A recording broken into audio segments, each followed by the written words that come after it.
Welcome back to the channel, guys. This is a video from Our Wild Horizons. You know, the original link will be in the description, and this is called the Euro Tunnel.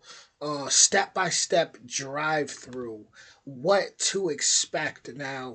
The Euro Tunnel is also known as the Le Shuttle, is a train service that carries vehicles and passengers through the Channel Tunnel between the UK and France. It's the fastest way to travel between the two countries by far. So we're gonna go ahead and hop into this original. Like I said, original link will be in the description. We're smoking all my dragons, divine righteous, almighty greats, overachieving, never slacking.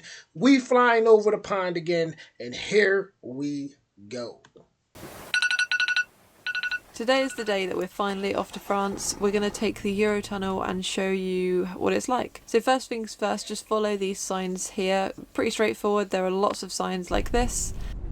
This is where you print out your ticket. It must have registered our number plate as we came up because it was there on the screen waiting for us. And now they're just printing our hanger, so we're going to hang it up. The ticket machine was very, very low down. Clearly I struggled to reach, but the instructions on the screen were very straightforward. Bon voyage, Mr. Davies, is what it says on the screen. All we had to do was push a button, print our ticket, and either hang it up or leave it on the dashboard. So off we went, driving off into the sunrise to France. So we followed what we thought was the correct signpost, but I think we were wrong, and we actually ended up in a car park, like a waiting area or somewhere you can do your shopping. But we didn't want to do any shopping, and we weren't that early, so we just wanted to get to the right place. It was quite easy to navigate and come out of there. We just followed some different signposts and followed the signpost that said France. Right, we've just gone through the X-ray machine. Well, we haven't, but our van has, so I think it's because it was a van. And basically I just had to drive up onto this thing and stop the van, but he said leave the handbrake down and put it into neutral, so that's what I did. And then on one of the wheels there was a moving thing, and it just moved the van along by itself and then just stopped next to us, and we just walked for like a minute, and he just asked us whether it was a van or a camper van. We were like, it's a camper van, but DVLA say it's a van, so easy questions really, and that was it. And now we're parked up waiting. After getting a few messages on Instagram from some various people, yeah, not everyone has to have an X-ray. Clearly we just like dodgy characters. Most people just go straight through. And then we followed the other vehicles, and there were some people along the way guiding us in the right place. These trains look all dodgy, don't they? No. I thought they were going to be like sealed so the water can't come in. The tunnel is going to be sealed.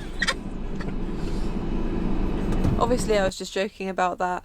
So the next thing we did was drive onto the carriage. It wasn't too long, it took just probably a minute.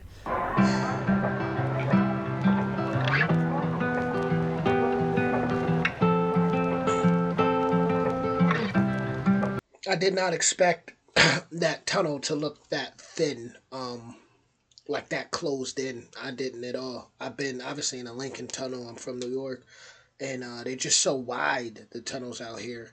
I don't think I've ever been in something that felt so closed in like that.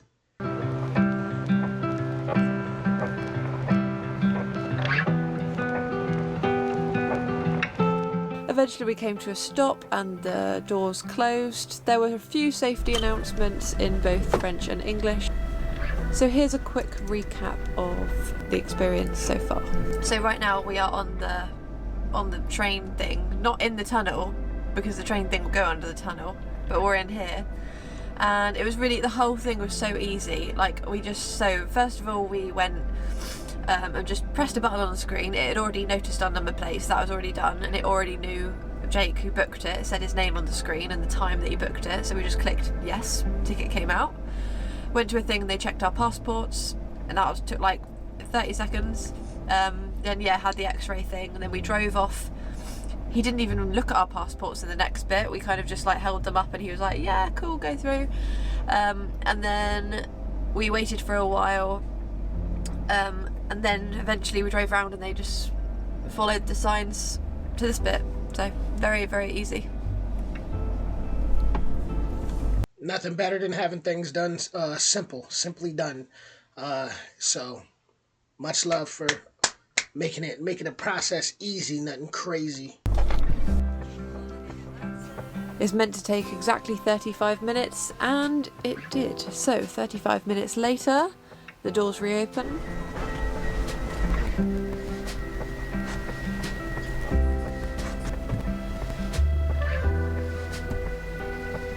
And this is where we thought we'd have to show our passports again, maybe have some more security checks or something like that, but when we came out of the train carriage, we were just released into France. That was it.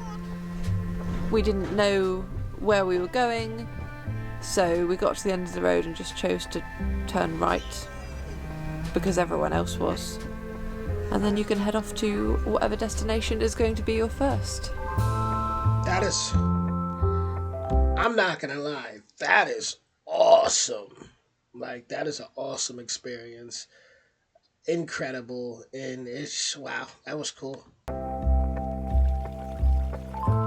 Wow. So we hope you enjoyed that video, and I hope you found it informative and learned a little bit about crossing the Eurotunnel. It was very easy.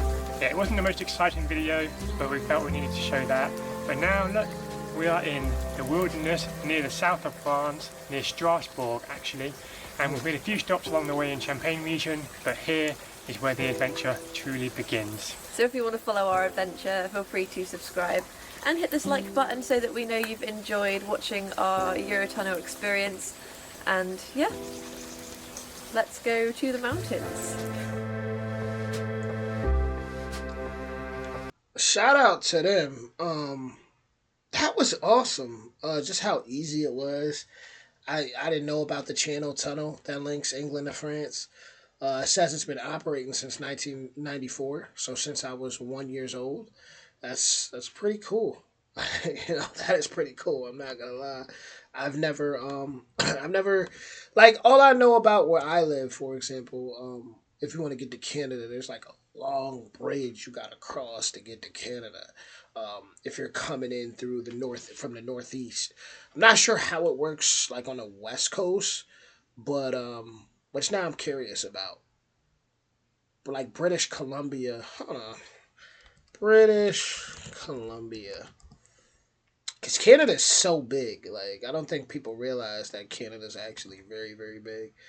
But what it's looking like is, it seems like they could have something similar to that on the West Coast, uh, similar to that Eurotunnel. I'm gonna look into that, because from Washington, like, Vancouver's right there. It looks like you just drive right in, So they may have something similar. Definitely gonna look into that. But I know on Northeast, if you're coming in through upstate New York to a place like Canada, man, you got to cross that bridge, man. That bridge is a long bridge that get there. So, but yeah, that was awesome. I know I keep saying that, but I genuinely think it was. Once again, that was our Wild Horizons, Jake, ADV, and yeah, I'll be back with more soon. I definitely enjoyed that video. It gave a lot of insight on how that goes down, and very simple. And simple is a lot better than difficult. So yeah, much love, yeah.